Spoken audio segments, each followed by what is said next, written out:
Heading देंगे conservative forces. Conservative forces क्या होते हैं समझो जरा।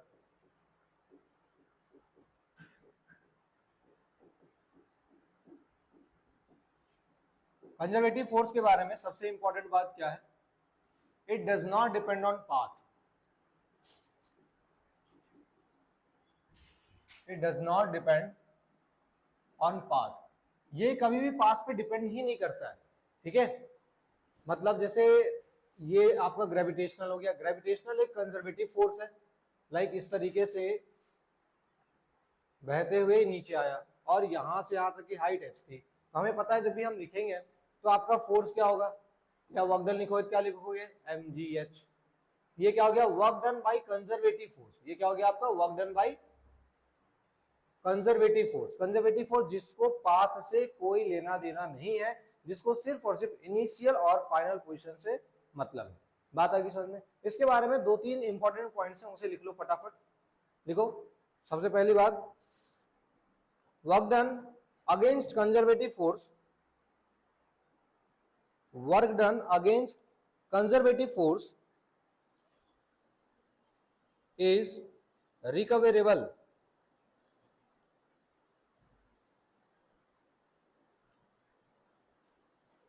ठीक है,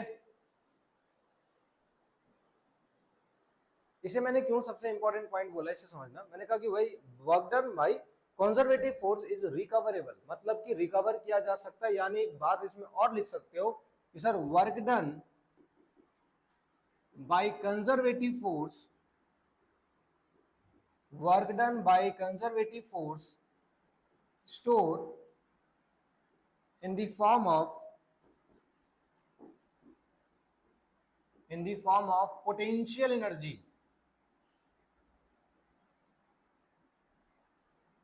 ठीक है, अभी क्या बात हुई कि sir work done by conservative force वो रिकवरेबल है, रिकवर किया जा सकता है। क्यों रिकवर किया जा सकता है, क्योंकि work done by conservative force is stored in the form of potential energy. And you well know कि पोटेंशियल एनर्जी कभी भी ना तो क्रिएट की जा सकती है ना तो डिस्ट्रॉय की जा सकती है, बस एक फॉर्म से दूसरे फॉर्म में कन्वर्ट होती है। इसका मतलब कि रिकवरेबल है।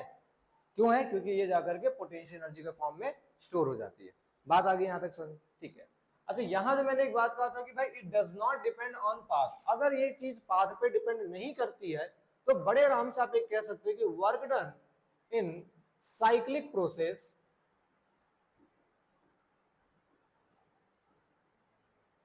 Is always zero.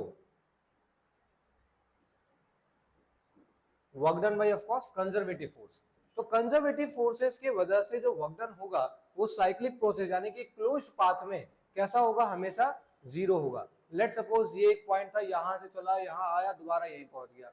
What is the initial and final position, sir it is same. अगर सेम है तो work done by conservative force क्या होंगे, जीरो होंगे। ठीक है, ठीक है सर।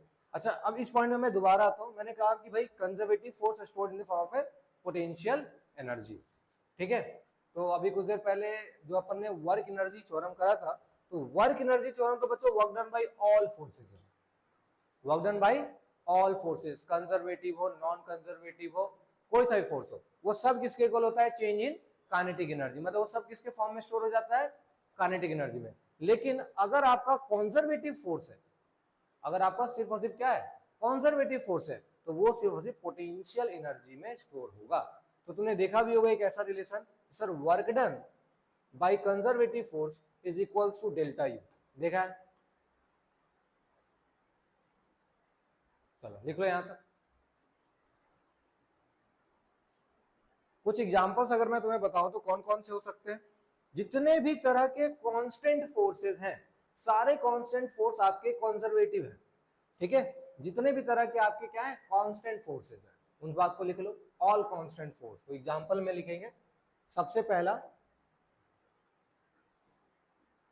सारे के सारे कांस्टेंट फोर्स आपके क्या हो गए, कंजर्वेटिव हो गए। दूसरा, अभी अपन ने डिस्कस करा ग्रेविटेशनल फोर्स, तो ग्रेविटेशनल फोर्स भी आपका क्या हो गया, कंजर्वेटिव हो गया। ठीक है, लिखते जाओ।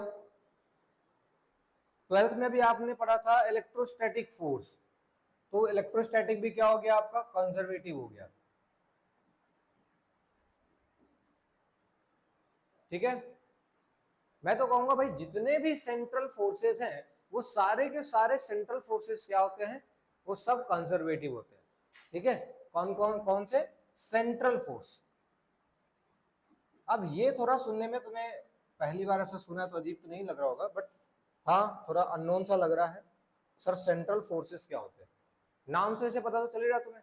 सर ऐसे फोर्सेस जो कि इधर लग रहे हो सेंटर की तरफ, या जो चक्कर कटवा दे अपनी चारों तरफ, समझ गए क्या होते हैं सेंट्रल फोर्सेस। तो सेंट्रल फोर्सेस एक तरीके से मैं कह सकता हूँ ग्रेविटेशनल फोर्स भी क्या है आपका, सेंट्रल फोर्स है।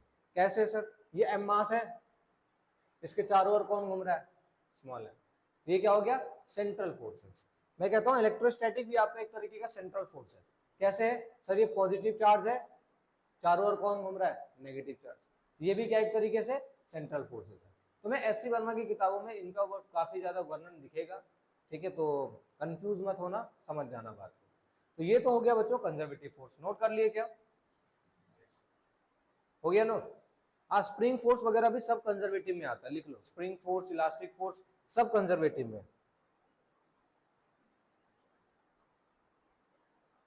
डन। नेक्स्ट अपन बात कर रहे हैं non conservative force. Next is non conservative force.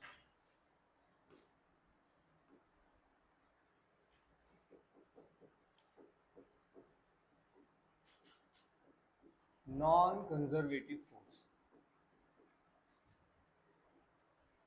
समझो नॉन कंजर्वेटिव फोर्स क्या होता है, बिल्कुल इसका अपोजिट। वो पाथ पे डिपेंड नहीं करता था, ये पाथ पे डिपेंड करेगा, इट डिपेंड ऑन पाथ। सारी बातें अपोजिट हो जाएंगी। पाथ पे डिपेंड नहीं करता था तो सर पाथ पे डिपेंड करेगा, और अगर पाथ पे डिपेंड कर रहा है तो ऑफ कोर्स सी बात है सर वर्क डन आपका इन साइक्लिक प्रोसेस कभी भी जीरो नहीं होगा। तो यहां इस केस में आपका वर्क डन जीरो नहीं होगा। ठीक है, तीसरी बात, वहां पे एनर्जी क्या थी आपकी, रिकवरेबल थी, रिकवर कर सकते हो, यहां एनर्जी रिकवर नहीं कर सकते हो। Energy is work done by non conservative force, non conservative force is non recoverable. ठीक है, क्यों नहीं है, क्योंकि ये कभी स्टोर ही नहीं होती है। Work done by non conservative force कभी भी स्टोर नहीं होती है। क्यों नहीं होती सर स्टोर, क्योंकि ये पाथ पे डिपेंड करती है। ठीक है, इससे क्या हो गया, इससे ये हो गया, जैसे मान लो ये एक सरफेस है और इस सरफेस में ये एक एम मास है। ठीक है, तो मैं कहूंगा फ्रिक्शन लग रहा होगा सर अपोजिट। फ्रिक्शन क्या है, एक नॉन कंजर्वेटिव फोर्स है। ठीक है, तो फ्रिक्शन की वजह से क्या होगा सर, इसे अपन आगे खींचेंगे। अरे आगे खींचोगे तो एनर्जी जो फ्रिक्शन की वजह से आ रही होगी वो कहीं ना कहीं या तो साउंड के फॉर्म में निकल जा रही होगी, कहीं ना कहीं तो हीट के फॉर्म में निकल जा रही होगी। करेक्ट, अब वो साउंड और हीट वाला तो तुम रिकवर नहीं कर पाओगे ना। समझ रहे बात को, किसी भी चीज को धक्का देते हो आवाज निकलती है, क्या हो गया, साउंड के टर्म्स में एनर्जी निकल गई। या फिर ज्यादा अगर उसको रगड़ो वहां पे तो वो चीज हीट हो जाती है, वो क्या हो गया अभी, वो भी आपका नॉन कंजर्वेटिव फोर्स है जो कि नॉन रिकवरेबल एनर्जी रखता है। तो इसमें किसी तरह का कोई एनर्जी स्टोर नहीं होता है, no energy is store by work done by non conservative work done, non conservative force. बात आगे समझ, किसी तरह का कोई वर्क डन स्टोर नहीं, कोई एनर्जी स्टोर नहीं करता है। क्लियर हो गया, तो ये तो हो गए सारे कॉन्सेप्ट्स। आगे एक सवाल कर लो बढ़िया सा है, चूंकि पाथ पे डिपेंड करता है नहीं करता उसके बेसिस पे एक सवाल कर लो। देखो कॉन्जर्वेटिव वाला तो आप वर्क डन निकालना सीख गए हो, है ना। आपको वर्क डन भाई मैंने ग्रेविटी करा दी, स्प्रिंग करा दिया, टेंशन करवा दिया, सब करवा दिया, वो सब आपके क्या थे, कंजर्वेटिव थे। ठीक है, नॉन कंजर्वेटिव के केस में कैसे वर्क डन निकालते हैं वो देखो। देखो ये question, find work done,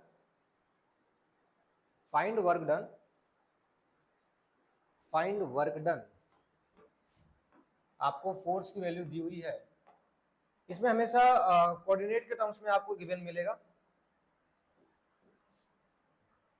force आपको दिया हुआ है of course 2x i cap plus 3y square j cap.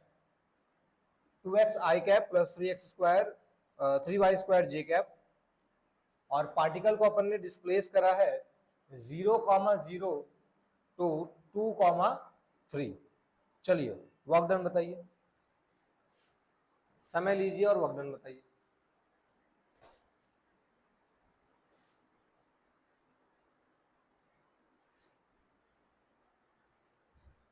बिल्कुल सही निकल के आया आपका कि 31 होगा। देखो वर्क डन कैसे निकालेंगे सर, वर्क डन का फॉर्मूला क्या होता है, integration F dot D S, चाहे वो कंजर्वेटिव हो या नॉन कंजर्वेटिव हो, दोनों के लिए क्या होगा सेम। फोर्स आपको क्या दिया हुआ है sir, it is of course 2x I cap plus 3y square J cap, और ये मल्टीप्लाई होगा किसके, ढंग से देखो क्या लिखा हुआ है sir, 2i cap plus 3j cap, correct. इसको इंटीग्रेट कहां से कहां तक कर रहे हो आप लोग सर, ये कर रहे हैं एक्स वाले को तो अलग कर रहे हैं और इसको अलग कर रहे हैं, तो अलग अलग लिमिट बैठाएंगे। पहले इसको सॉल्व कर लो। आई के लिए क्या आ गया, ये एक सेकंड थोड़ा सा गड़बड़ हो गया ये, है ना, dx I cap plus dy j cap, ठीक है। मैंने आपको सिखाया था ना कि अलग अलग है तो अलग अलग में होगा, x एक्सिस वाला x एक्सिस में होगा, y एक्सिस वाला y एक्सिस में होगा। तो ये क्या हो गया सर, ये हो गया 2x dx, लिमिट कहां से कहां तक है 0 से 2 तक, प्लस दूसरा है आपका 3y स्क्वायर dy, लिमिट कहां से कहां तक है 0 से 3 तक। दोनों को इंटीग्रेट कर दो, क्या हो गया 2 बाहर एक्स स्क्वायर बाई 2, लिमिट कहां से कहां तक की है, लिमिट है 0 से 2 तक की, प्लस 3 बाहर हो गया, इसका कितना आ गया वाई क्यूब अपॉन में 3, लिमिट कहां से कहां तक है 0 से 3, तो 2 से 2 कैंसिल, 3 से 3 कैंसिल, 2 का स्क्वायर 4 आ गया, 3 का क्यूब कितना हो गया 27, ये कितना आ गया 31 जूल। आया समझ, क्लियर हो गया। चलो एक सवाल और देख लिया जाए। Work done by non conservative force काफी इंपॉर्टेंट है, इसके सवाल काफी कम ही बनते हैं, है तो आसान लेकिन बनता कम है। तो सवाल ये है अगेन, फोर्स आपको दिया हुआ है एक्स आई कैप है plus x y j cap है, ठीक है। आपसे कहा जा रहा है find work done to displace a particle from 0,0 to 4,4, और आपको ये बता दिया गया कि y is equals to function of x है, या नहीं भी बताएं, चलो नहीं बताएं, तुम्हें ग्राफ दे दिया मैंने, चलो मैंने बताया नहीं और बिना बताए आपको मैंने ग्राफ दे दिया। ये आपका ग्राफ है, बिल्कुल स्ट्रेट है, ये 4,4 है और ये है आपका 0,0, ठीक है। ये आपका y एक्सिस है, ये आपका x एक्सिस है। चलिए निकालिए जरा,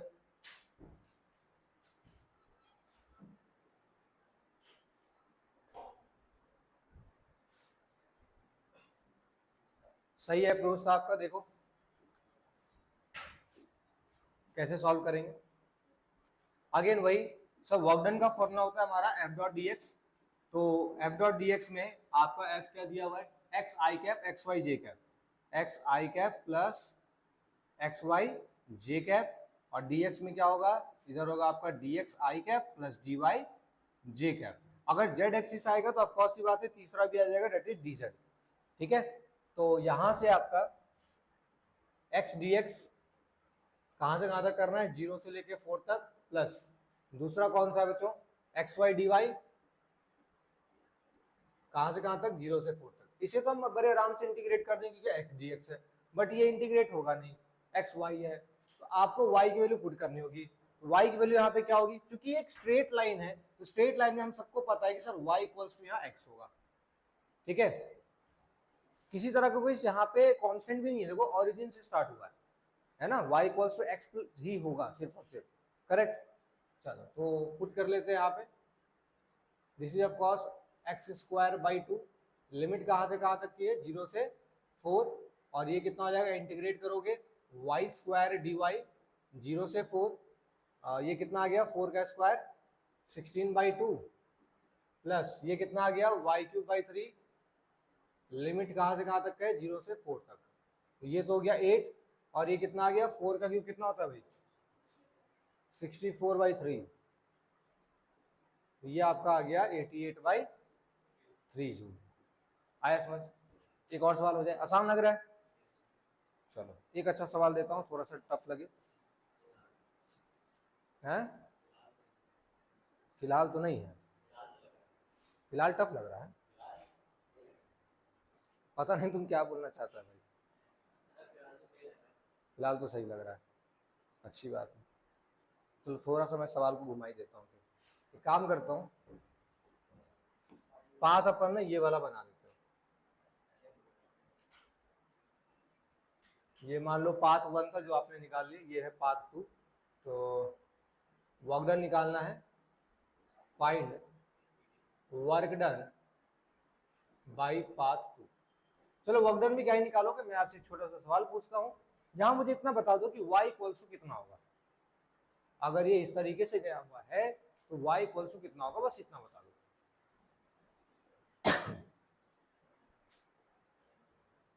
y इक्वल्स टू कितना होगा, बस इतना बता दो।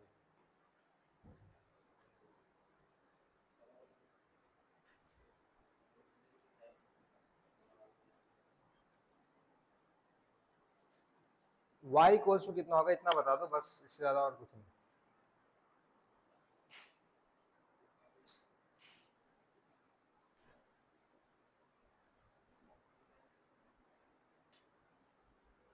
नॉन कंजर्वेटिव में ना वही है, बस तुम्हें ऐसे तो ज्यादा डिफिकल्ट सवाल बना नहीं सकते, तो मैथ्स लगा करके थोड़ा डिफिकल्ट बनाया जा सकता है। ठीक है, यहाँ पे y की वैल्यू आगे कितनी हो गई, यहाँ पे y की वैल्यू हो गई एक्स स्क्वायर बाई 4।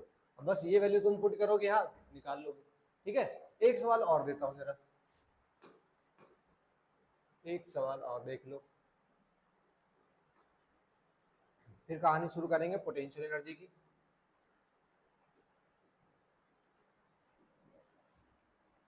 फोर्स आपको गिवन है या नहीं है? नहीं है, हाँ आ जाओ। तो यहाँ पे आपको गिवन जो है वो एक ग्राफ है, ये ग्राफ है बेटा। ठीक है,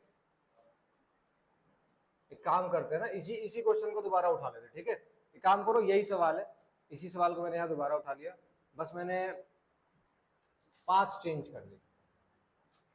इसी सवाल को अपन दोबारा उठा लेते हैं, ज्यादा अलग अलग सवाल बनाने की जरूरत नहीं है। ये 0,0 है आपका, और ये पॉइंट है तुम्हारा 4,4। बस पाथ मैंने क्या कर दिया ना, पाथ मैंने ऐसा कर दिया। पाथ जो है आपका, पाथ ऐसा है, और फिर ये सीधा ऐसा है। ठीक है, ऐसे जाकर के फिर ऊपर गया है। इसमें आपको निकालना है फाइंड वर्क डन। चलिए निकालिए जरा, इनकी भी इक्वेशन तो बनानी है, और क्या करना है तुम्हें, निकालो। हमें यहां से यहां पे जाने का वर्क डन निकालना है, करेक्ट। मैं काम करता हूँ, इसका नाम मैंने दे दिया P, इसका नाम मैंने दे दिया Q, और ये तो ओरिजिन है यानी कि O तो है। अब देखो यहाँ पे क्या हो जाएगा, यहां से जाने का वर्क डन, O से P तक का जाने का, तुम बड़े आराम से कह सकते हो work done by OQ plus work done by QP। कर सकते हैं ना? हाँ सर बिल्कुल कर सकते हैं। अब OQ का अलग निकाल लो, QP का अलग निकाल लो, और दोनों का वर्क डन ऐड कर दो। अब बताओ जरा, इसका वर्क डन निकालना बहुत डिफिकल्ट टास्क है क्या? अरे यहाँ साफ साफ तो दिख रहा है तुम्हें, क्या दिख रहा है सर, y की इक्वल्स तो 0 है, और चूंकि y में चेंज नहीं हो रहा है तो dy इक्वल्स भी क्या है, 0 है। यानी यहाँ पे तो ये वाली चीज तो खत्म हो गई आपकी, एक्स वाई डी वाई क्या हो गई, खत्म हो गई, बची क्या, एक्स डी एक्स। और एक्स डी एक्स कहां से कहां तक हो रहा है, 0 से 4। मैंने कहा था ना वही सवाल है, फोर्स वही है। ठीक है, तो यहाँ पे वर्क डन कितना आ गया, तो यहाँ पे तो आ गया sir x square by 2। Limit कहां से कहां तक की है, 0 से 4 की। बच्चे देख के बता देंगे कितना आ रहा है बच्चों, 8। ठीक है, ये तो आ गया साहब। क्यूपी देख लो, क्यूपी में क्या हो रहा होगा सर, ये ऊपर जा रहा है, ऊपर जा रहा है मतलब एक्स की वैल्यू तो 4 है यहाँ पे, और डी एक्स की वैल्यू कितनी है सर, वो तो 0 है, क्योंकि कोई चेंज एक्स में हो नहीं रहा है। तो लगा दो, क्या लगाओगे, देखो इसमें तो ये वाला चीज तो 0 हो जाएगा, ये डी एक्स 0 है, बचा ये एक्स वाई वाला, तो एक्स की वैल्यू कितनी है 4, तो 4y dy 0 से 4 तक की कितनी हो गई है 4 तो बाहर ही निकल जाएगा, वाई स्क्वायर इधर कट जाएगा, ये तुम्हारा आ जाएगा लगभग 22 आ जाएगा क्या? 22 नहीं आएगा, 32 आ जाएगा। 32 आएगा ना, देखो 4y² लिमिट है 0 से 4 की, तो ये आ गया 8, 4 का स्क्वायर 8, 8 कहाँ से आ गया, 2 आया ना, हाँ 16 दूनी 32 है ना, 32 आ गया। 32 + 8 कितना आ गया, 40 जूल। क्या ये सबसे आसान सवाल था कि नहीं था, बताओ जरा। वो तो थोड़ा मैथ्स भी था, ये तो सिंपल सी थी। अरे बार बार तो एक ही बात बोल रहा था कि वही चीज है। हो गया ये, एक और सवाल नोट करो।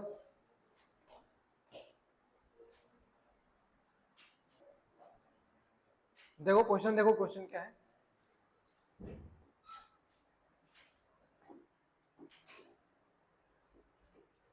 अगला सवाल है आपका,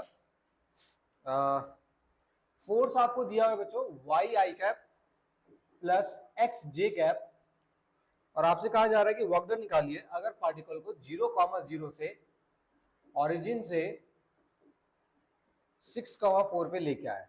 चलिए बताइए, तो बस इतना सा सवाल है, फटाफट बताओ जरा, बस इतना सा सवाल। चलिए यहां ध्यान दीजिए, कैसे करेंगे इसको। वर्क डन का फॉर्मूला होता है बच्चों FdX। यहां पे क्या है सर, y_i प्लस x_j, इधर क्या हो जाएगा सर, dx_i प्लस dy_j।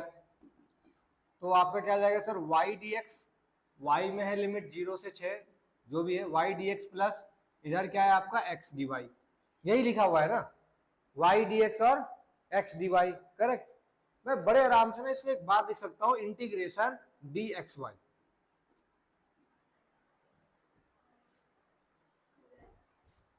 बड़े आराम से मैं लिख सकता हूं इंटीग्रेशन dxy है। ये क्या किया सर, बताओ जरा, ये लिख सकता हूं, मुझे पता है यहाँ सारे मैथ्स वाले बैठे हैं, बताओ। हाँ आराम से इसको लिख सकते हैं इंटीग्रेशन dxy, ठीक है। अगर ये लिख दिया तो तुम्हें पता ही है इसका इंटीग्रेशन क्या होगा सर, इसका इंटीग्रेशन होगा xy। लिमिट कहां से कहां तक थी आपकी, 0,0 से 6,4 तक, लिमिट वही बैठेगी 0,0 से 6,4 तक। x की वैल्यू 6 पुट करो, y की वैल्यू 4 पुट करो, इधर तो 0 ही हो गया, आंसर कितना आ गया, 24 जूल, ठीक है। ये चीज पता थी आपको, तुम्हें पता थी ये चीज, बताओ बताओ, इधर देख इधर देख, पता था ये चीज, ये वाली चीज पता थी, लिख सकते हैं, बात पता थी ना, फिर भी नहीं कर रहा था है? चलो करो इसे, अगली बार से ध्यान रखना।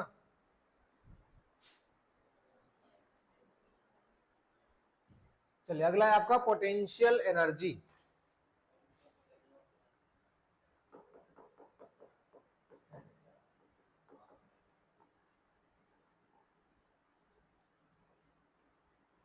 पोटेंशियल एनर्जी क्या होता है बच्चों, पोटेंशियल एनर्जी सबको पता है सर, वो एनर्जी जो किसी ओरिएंटेशन की वजह से हो, या किसी पोजीशन की वजह से हो, या कोई शेप और साइज की वजह से हो, उस एनर्जी को अपन क्या कहते हैं, पोटेंशियल एनर्जी। अभी जो मैंने डिस्कस किया कि भाई ये जो आपका work done by conservative force है, ये हमेशा किसके फॉर्म में स्टोर होता है, पोटेंशियल एनर्जी। यहाँ पे मैंने एक साइन नहीं लगाया, वो कौन सा साइन नहीं लगाया भाई, नेगेटिव वाला, याद होगा ना, work done by conservative force is equals to minus delta u. या तो ऐसे लिख दो या फिर ऐसे लिख दो कि sir potential energy is equals to minus का वर्क डन कंजर्वेटिव, ठीक है, दोनों बातें बराबर है। तो पोटेंशियल एनर्जी आपका क्या है sir, potential energy basically delta u is equals to negative of conservative force, ठीक है, या फिर इसको रिवर्स लिख दो, उससे कोई फर्क नहीं पड़ता है। हाँ ऐसे ही मैं लिख सकता हूँ, work done by conservative force is of course initial kinetic energy minus final kinetic energy. अब तुम्हें याद आएगा तो मैंने एक करवाया भी था, एक ऐसा केस करवाया था क्या, work done bye spring force. Spring में करवाया था, किसमें करवाया था आपसे, याद करो, काइनेटिक फ्रिक्शन में करवाया था। वर्क डन अगर आपको निकालना है वो डायरेक्ट पोटेंशियल एनर्जी के इक्वल हो जाएगा, ठीक है, रिवाइज कर लेना, पता चल जाएगा। तो ये आपका हो गया पोटेंशियल एनर्जी, इतनी बात तो क्लियर है। अब जैसे एक उसी, अब देखो, अब सुनो एक और चीज, ये जो work done by conservative force है ना, जैसे हमने वेट कर लिया, वर्क एनर्जी थ्योरम कर लिया, तो उसमें अपन ना सबको कंक्लूड करते थे और उसको किसके इक्वल रखते थे, किसके इक्वल रखते थे, चेंज इन काइनेटिक एनर्जी। यहाँ करेंगे, यहाँ क्या करेंगे, सिर्फ और सिर्फ कंजर्वेटिव फोर्स को कंक्लूड करेंगे और किसके इक्वल रखेंगे, negative of change in potential energy, that's it. बाकी सब कुछ वैसे ही करना है, ठीक है। एक सवाल देखो जरा, एक सवाल से करवाते हैं। छोटे वाले के लिए डी के लिए डी डब्ल्यू ही होगा। चलो एक तो तुम पहले यही निकाल के मुझे बता दो, ये ग्राउंड है, पहले अपन बेसिक क्लियर करते हैं, ये ग्राउंड है। ग्राउंड पर कॉस्ट की बात है कि सर पोटेंशियल एनर्जी होती है 0, ये h हाइट पर, यहाँ से यहाँ तक की जो हाइट है वो है आपकी h, यहाँ m मास है, तो बताओ इस m मास का यहाँ पे जो पोटेंशियल एनर्जी होगा u फाइनल, ये u फाइनल कितना होगा, बताओ जरा। mgh, बड़े आराम से कह दिया सबने कि सर ये होगा आपका mgh। कैसे निकालेंगे, कैसे निकालेंगे भाई, ऐसे निकाल सकते हैं, ठीक है, इसके थ्रू भी, हालांकि अपन वेट से भी निकाल सकते हैं, अपन टोटल मैकेनिकल एनर्जी कंजर्वेशन से भी निकाल सकते हैं, अपन सिंपल वर्क डन से भी निकाल सकते हैं, वर्क डन बाय ग्रेविटी भी निकाल सकते हैं, ठीक है। Work done by conservative is equals to sir u initial minus u final, correct बच्चों, यही होता है ना। Work done by conservative force, यहाँ पे कंजर्वेटिव फोर्स कौन एक्ट कर रहा है, और सर ग्रेविटी, ग्रेविटी आपका क्या है, कंजर्वेटिव फोर्स है। कैसे एक्ट कर रहा है, mg नीचे लग रहा है बट फिर भी ये h हाइट पर खड़ा है, mg किधर लग रहा है, नीचे की तरफ, और ये यहां से h हाइट पे खड़ा है। किसी एक डायरेक्शन को तुम क्या करो, मान लो पॉजिटिव है नेगेटिव, मैंने mg को मान लिया पॉजिटिव, मेरा h क्या हो गया, नेगेटिव, ऑफ कोर्स की बात है, ये क्या है, माइनस का mgh, करेक्ट। इनिशियली मेरा कितना है 0, फाइनल मुझे निकालना है, so negative negative cancel, final potential कितना आ गया, mgh। क्या यही तुम लोगों ने याद किया, बात आया समझ में। तो इस टाइप के क्वेश्चंस को कर लोगे, वेट पे बहुत सारी प्रैक्टिस हो रखी है, बस यही करना है, कंजर्वेटिव फोर्स उठाओ और उसको किसके इक्वल रख दो, change in potential, but negative उसका, ठीक है। चलिए नोट कर लीजिए यहाँ तक और कुछ सवाल देखते हैं।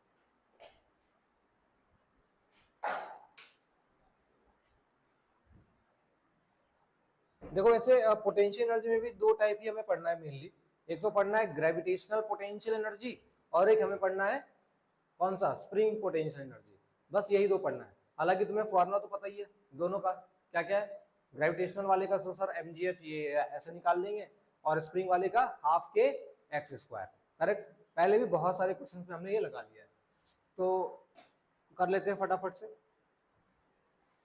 सवाल ये है कि ये ग्राउंड है, ग्राउंड से ये h हाइट का रॉड है, ये जो रॉड है इसकी हाइट h है, मास m है, h हाइट है और यूनिफॉर्म मास है, मतलब यूनिफॉर्मली डिस्ट्रीब्यूटेड है हर जगह, ठीक है। तो find gravitational potential energy of rod, चलो निकालो जरा, ये आपका ग्राउंड है, निकालिए कितना होगा,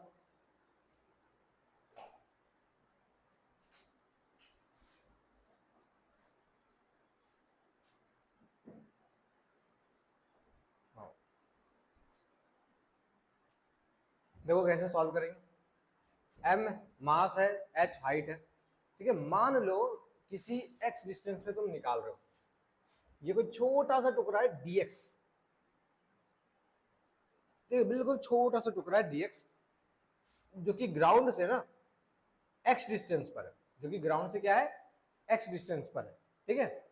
और अपन इसके लिए निकाल रहे हैं कि भाई इसका कितना होगा, पहले ये निकाल लो, इसका पोटेंशियल एनर्जी कितना होगा, ये निकाल। इसका पोटेंशियल एनर्जी निकालने के लिए सबसे पहले मुझे इस dx वाले का मास निकालना होगा dm, सर इसका dm कितना होगा, करेक्ट। तो अपन कहेंगे सर पूरे h हाइट में आपका m मास है, तो एक यूनिट में कितना होगा, सर m बाई एच होगा, करेक्ट। तो फिर ये dx वाले में कितना होगा, तो dx वाले में होगा sir m by H into D x.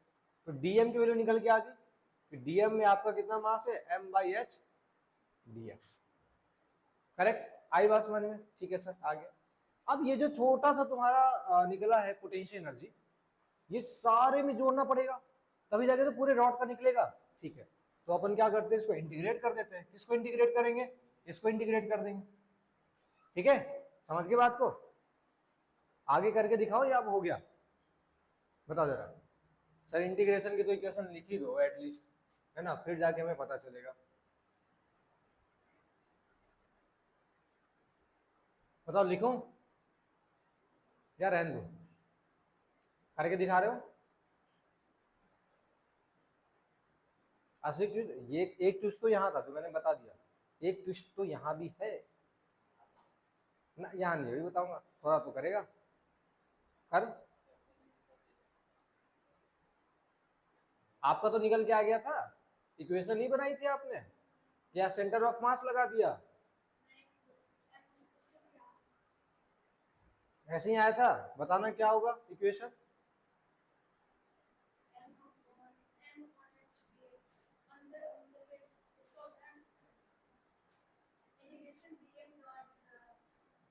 Integration, हाँ डीएम लो,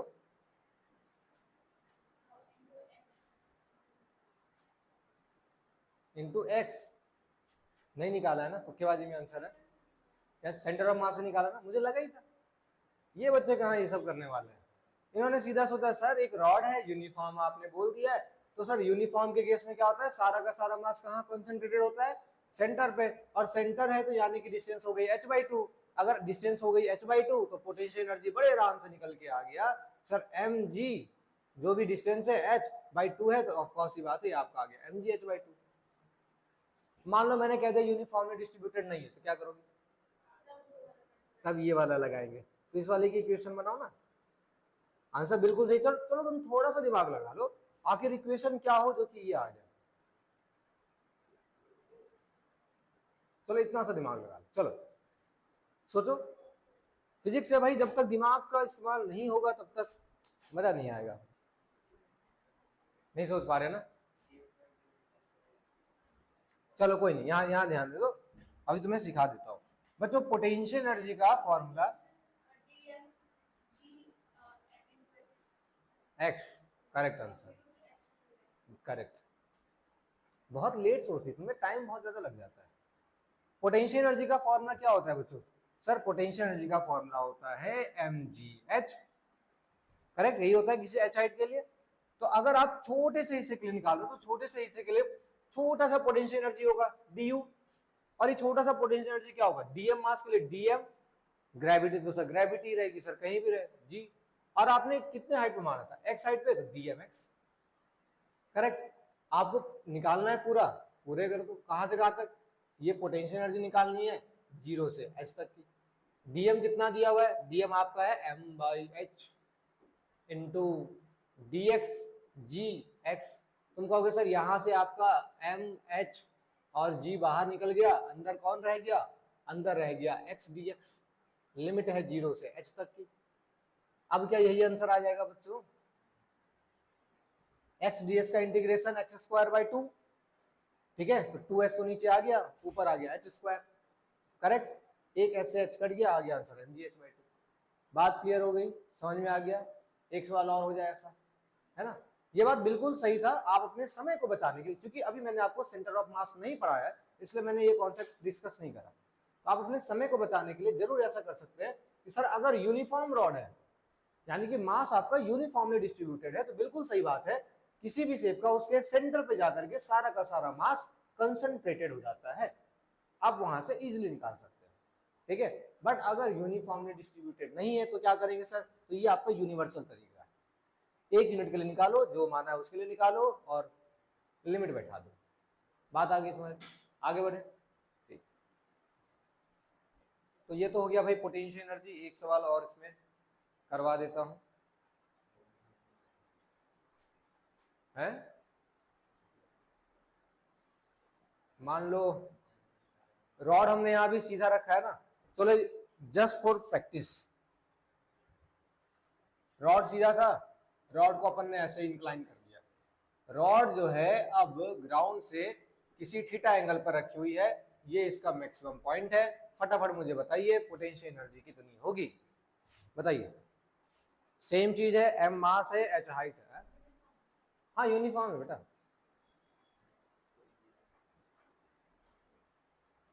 इस रॉड का मास m है, रॉड का लेंथ l है, और बिल्कुल सही यूनिफॉर्म है, यूनिफॉर्म रॉड। बताओ कितना होगा पोटेंशियल एनर्जी,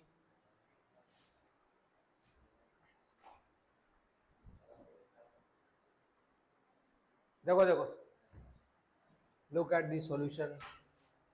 देखो अगेन वही कॉन्सेप्ट सर, dx मैंने काट लिया, हाँ भाई अब तुमने नहीं लगाया वो सेंटर ऑफ मास का कॉन्सेप्ट, यूनिफॉर्म रॉड है, लगाओ।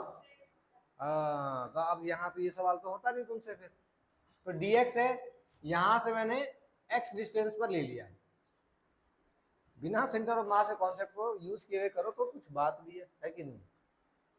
तो m मास था, तो मान लो l लेंथ में तुम्हारा कितना था, m मास था, कैपिटल M था भाई, एक मिनट में कितना होगा सर, m/l हो जाएगा। आपका dx वाले में कितना हो जाएगा सर, dx में होगा m/l dx, यानी कि dm मास की वैल्यू हमारे पास निकल के आ गई है, that is m/l dx, correct, ठीक है। हाँ सर, आगे क्या करेंगे, आगे आपका यही है, u इक्वल टू क्या होता है सर, mgh होता है, du के लिए क्या हो जाएगा, dm हो जाएगा, इंटीग्रेट कर देते हैं 0 से u तक, तो u क्या आ गया, इंटीग्रेशन dmgh, dm कितना है, m/l dx इंटू जी, h यहां से यहां तक की हाइट कितनी है, तो सर अगर ये पूरा आपका l है, ये वाला थीटा है, तो ये वाला आपका l का cos थीटा होगा, और ये वाला आपका l का sin थीटा होगा, तो हाइट कितनी आ गई सर, ऑफ cos l का sin थीटा आ गया, ठीक है। तो कहां से कहां तक करना था, 0 से l तक करना था इसको इंटीग्रेट, तो m कैपिटल बाहर, ये भी निकल गया, g भी निकल गया, l भी निकल गया, sin थीटा भी निकल गया, x को इंटीग्रेट नहीं किया, सिट, ये हाइट मेरा l sin थीटा थोड़ी होगा यहाँ पे, ये l sin थीटा है, बट ये मैंने dx यहाँ लिया था ना, तो ये वाला तो x का sin थीटा होगा, ठीक है, नॉट l का sin थीटा, तो ये आ गया x का sin थीटा, तो m/l, m बाहर, l बाहर, g बाहर, sin थीटा भी बाहर, है ना, sin थीटा भी क्या है, cos थीटा आपका फिक्स्ड है, तो इंटीग्रेट कहां से कहां तक होगा, x dx होगा सर 0 से ले रखे l तक, कितना आ गया बच्चों sir, m/l g sin theta, इधर आ गया इनटू में l²/2, यही हो जाएगा, l से ये तो गया सर, आंसर कितना आ गया, m/mgl sin थीटा बाई 2, तो आप सेंटर ऑफ मास से भी निकाल सकते थे, ठीक है, यहां तुमने क्यों नहीं लगाया, कह रहे सर ये नहीं है यूनिफॉर्म, ये सीधा होता तभी निकलता, ऐसे भी तो निकल सकता था, फिर सेंटर पे मान लेते, नहीं निकल पाता सर, है सेंटर पे मान लेते, यहां से यहां तक की डिस्टेंस जाती है l/2, तो ये वाली डिस्टेंस कितनी जाती है, l/2 sin थीटा, तो यही तो आ रहा है mgl sin थीटा बाई 2, ठीक है, सेम आंसर। आगे बढ़े बच्चों,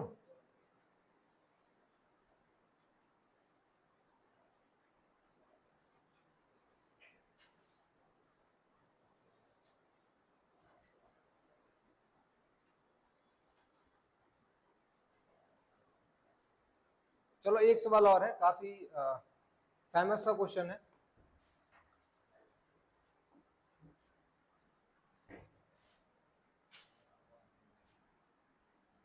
देखो काफी फेमस क्वेश्चन है ये,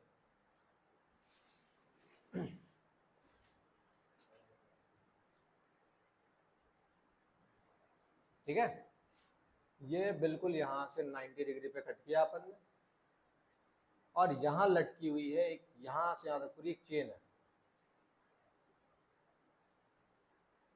है ना, और इस चेन का मास है u,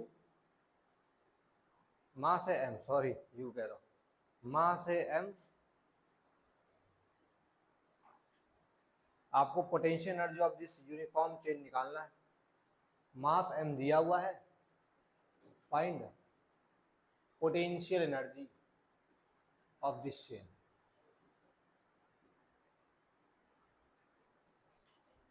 यूनिफॉर्म है ऑफ कोर्स, इसमें और कुछ गिवन है तुम्हें, इसमें एक चीज और गिवन है कि भाई ये जो है ना, ये रेडियस आपका r है, ठीक है। चलिए निकालिए जरा।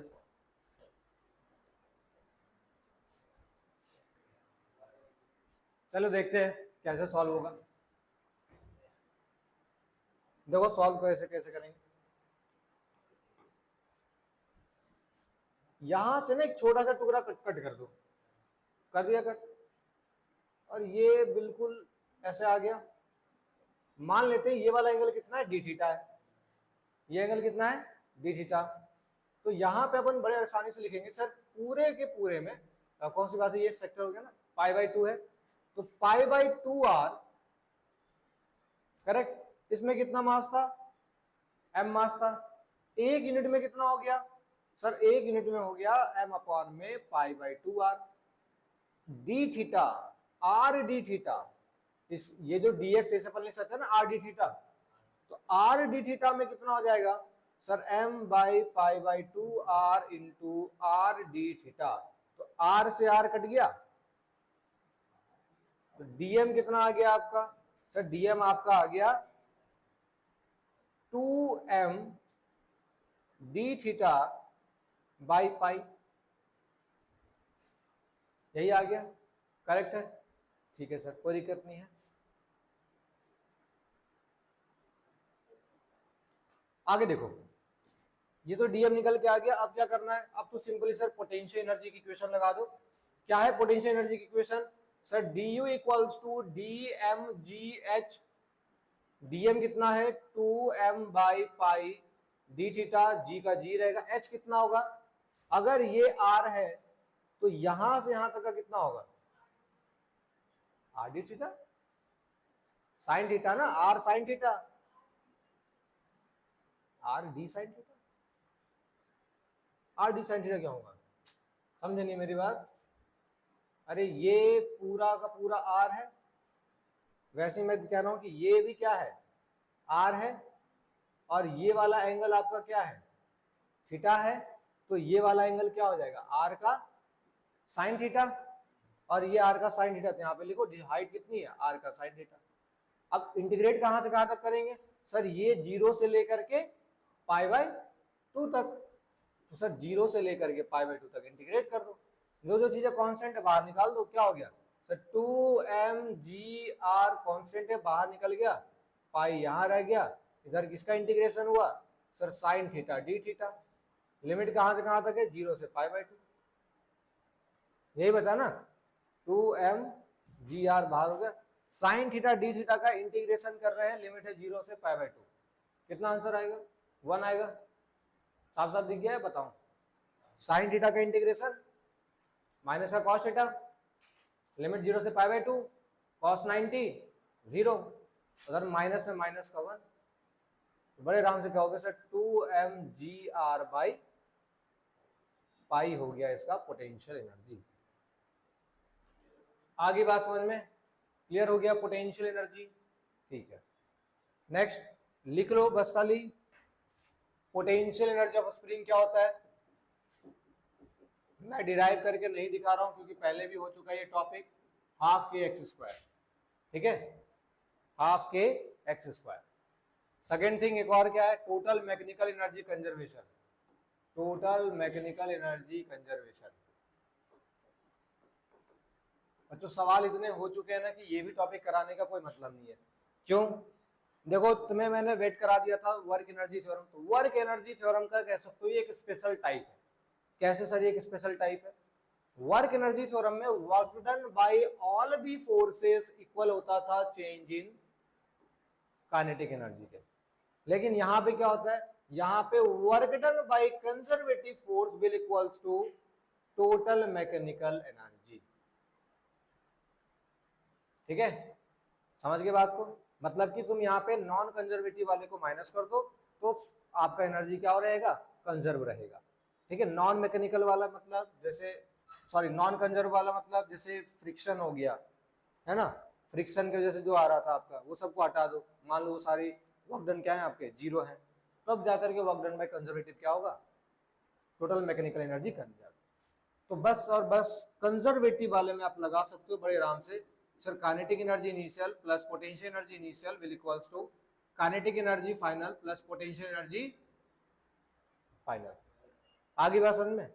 अब इसको तुम लगा सकते हो, तुम कोई सा भी सवाल ना तुमको नया नहीं मिलेगा इसको लगाने के लिए।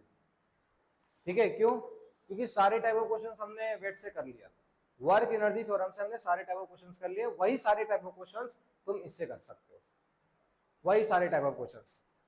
जरा सोचो जरा क्या करोगे, सर वही फंडा लगाएंगे अपन, work done by this this this all equals to kinetic energy, और नॉन कंजर्वेटिव वाले अगर जीरो होंगे तो जीरो कर देंगे, जैसे ही जीरो करो ये लगाओ या वो लगाओ बात बराबर हो गई। करेक्ट? ठीक है, तो यहाँ पे बड़े आराम से कह सकते हो कि जब भी ऐसा हो तो loss in kinetic energy will equals to gain in potential energy.